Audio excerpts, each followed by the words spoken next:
क्या आपने कभी सोचा है कि कैसे कुछ इन्वेस्टर्स स्टॉक के प्राइस गिरने के बाद भी पैसे कमा लेते हैं? ये शॉर्ट सेलिंग से पॉसिबल होता है।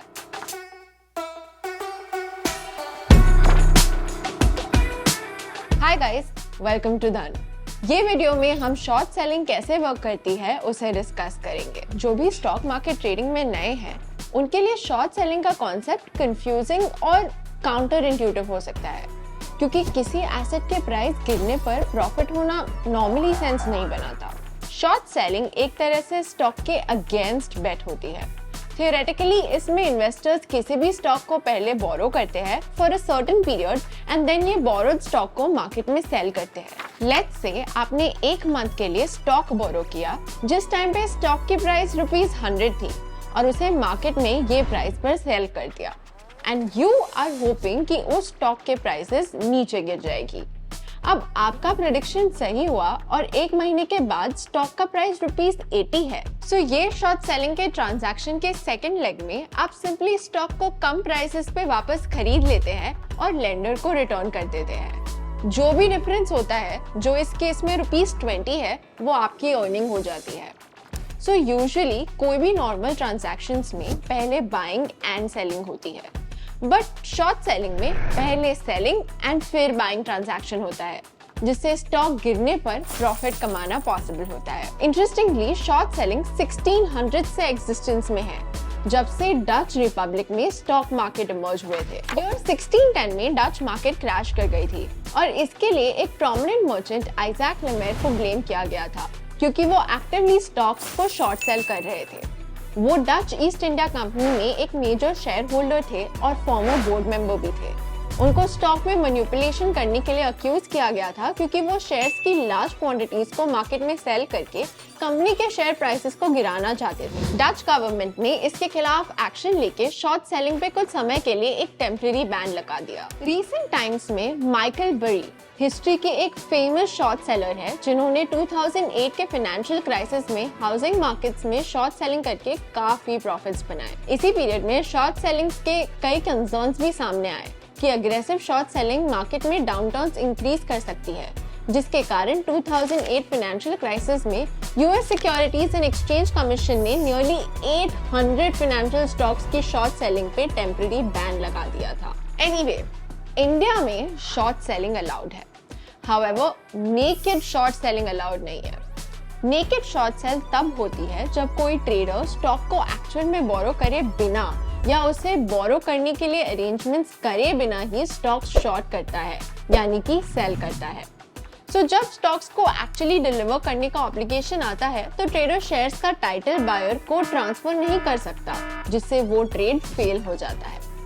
मोस्ट कंट्रीज में नेकेड शॉर्ट सेलिंग इलीगल होती है, क्योंकि ये डिमांड एंड सप्लाई के रूल्स के अगेंस्ट है और अगर ये ज्यादा क्वांटिटी में होने लग गया तो naked short selling market destabilise कर सकता है। In any case usual short selling market में काफी प्रेवलेंट है और in fact market regulator short selling की प्रैक्टिस को अप्रूव करते हैं, क्योंकि ये मार्केट में किसी भी स्टॉक की इरैशनल ओवरप्राइसिंग को करेक्ट करने में हेल्प करती है, लिक्विडिटी प्रोवाइड करती है, स्टॉक के प्राइसेस में सडन राइज प्रिवेंट करती है एंड प्राइसेस मैनिपुलेशन ना हो वो इंश्योर करती है। शॉर्ट सेलिंग का मार्केट पे नेगेटिव इम्पैक्ट भी हो सकता है।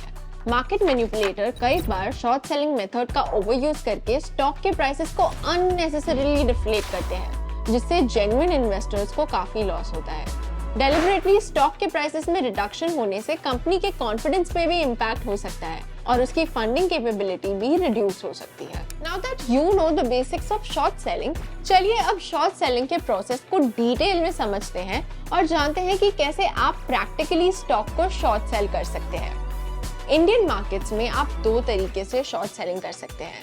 फर्स्ट, किसी भी स्टॉक को इंट्राडे ट्रेड में शॉर्ट सेल कर सकते हैं और सेकंड, किसी स्टॉक के डेरिवेटिव को भी शॉर्ट सेल कर सकते हैं। टिपिकली शॉर्ट सेलिंग जिसमें मल्टी डे होराइजन पे शेयर्स बोरो होते हैं वो इंडिया में अवेलेबल नहीं है। तो चलिए पहले समझते हैं कि हम प्रैक्टिकली इंट्राडे ट्रेड में शॉर्ट सेल कैसे कर सकते हैं। लेट्स से आप किसी दिन पे इन्फोसिस का शेयर प्राइस ट्रैक कर रहे हो। टेक्निकल इंडिकेटर्स, फंडामेंटल्स एक्सेट्रा देख के आप कॉन्फिडेंट हो कि by the end of the day Infosys का शेयर प्राइस एक्सिस्टिंग प्राइस से काफी नीचे क्लोज होगा। सो आप मार्केट के स्टार्टिंग आवर्स में करंट प्राइस पे 10 शेयर सेल कर देते हो। आपके डीमैट अकाउंट में शेयर्स ना होने पर भी आप कोई शेयर सेल कर सकते हो। इसका रीजन ये है कि stock exchange immediately trades execute नहीं करता, बट मार्केट के क्लोजिंग पे ट्रेड्स के ऑब्लिगेशंस चेक करता है। सो आपका sell position end of the day तक ओपन रहेगा। अभी आपको ये sell position same day market hours में क्लोज करनी है, उन्हीं एग्जैक्ट नंबर के शेयर्स को वापस खरीद के, जिसे हम टेक्निकली कवरिंग कहते हैं। तो हमारे एग्जांपल में इन्फोसिस के शेयर्स आपके प्रेडिक्शन के जैसे सही में नीचे गिर गए। मार्केट क्लोजिंग के कुछ टाइम पहले आपका टारगेट हिट हो गया, सो आप अब सेम 10 शेयर्स को बाय कर लोगे। नाउ बाय मार्केट क्लोजिंग आपका सेलिंग ऑब्लिगेशन फुलफिल हो सकता है, सिंस आपने शेयर्स बाय कर लिए हैं।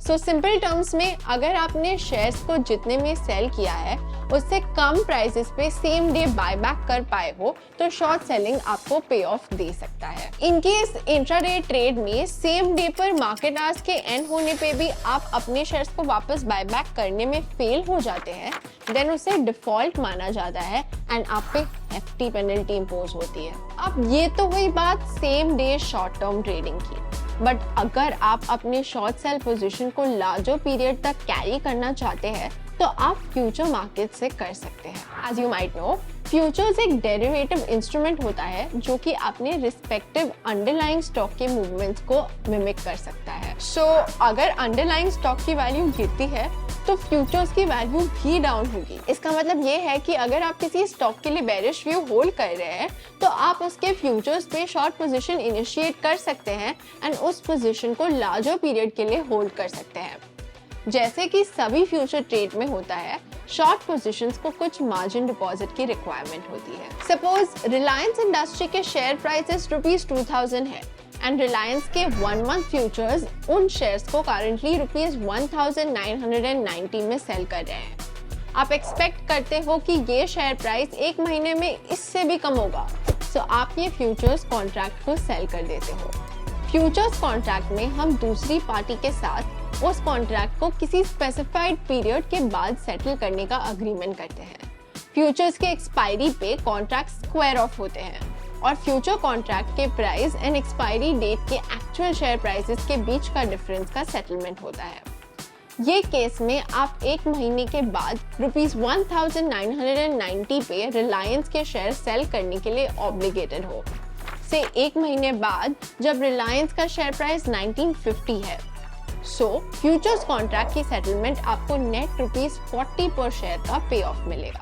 शॉर्ट सेलिंग के लिए फ्यूचर्स का रूट लेने का सबसे बड़ा एडवांटेज ये है कि इस केस में हम लॉन्ग टर्म पोजीशन ले सकते हैं, अनलाइक नॉर्मल डिलीवरी राउट जिसमें नेसेसरीली इंट्राडे में पोजीशन क्लोज करनी पड़ती है। अब इसके पहले कि आप शॉर्ट सेलिंग ट्रेड शुरू करो, उसमें इन्वॉल्व रिस्क को क्लियरली समझना बहुत इंपॉर्टेंट है।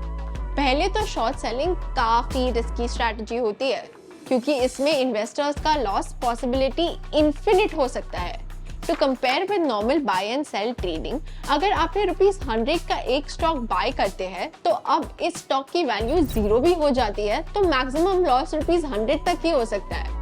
बट अगर इसी स्टॉक को हम ₹100 पे शॉर्ट सेल करें तो लॉस होने की पॉसिबिलिटी अनलिमिटेड है क्योंकि स्टॉक का प्राइस थियोरेटिकली किसी भी लेवल तक बढ़ सकता है। ऑल्सो शॉर्ट सेलिंग में हम जनरली ट्रेंड के अगेंस्ट बेट करते हैं बिकॉज नॉर्मल अच्छी कंपनीज के स्टॉक प्राइसेस लॉन्ग रन में जनरली राइज करते हैं। शॉर्ट सेलिंग प्राइसेस के गिरने पे डिपेंड करने के कारण ये नॉर्मल फ्लो के अगेंस्ट जाता है। So normal companies and normal situations में शॉर्ट सेलिंग की प्रॉफिटेबल अपॉर्चुनिटीज मिलना डिफिकल्ट है। That's it for this video on how short selling works. I hope ये वीडियो आपके लिए इन्फॉर्मेटिव रहा हो। क्या आप शॉर्ट सेलिंग करते हैं? आपका एक्सपीरियंस कैसा रहा है? Let us know in the comments below. अगर आपको ये वीडियो अच्छी लगी तो लाइक करें और फ्यूचर में ऐसी इन्फॉर्मेटिव वीडियोस देखने के लिए चैनल को सब्सक्राइब करें। Investments in the securities market are subject to market risk. Read all the related documents carefully before investing.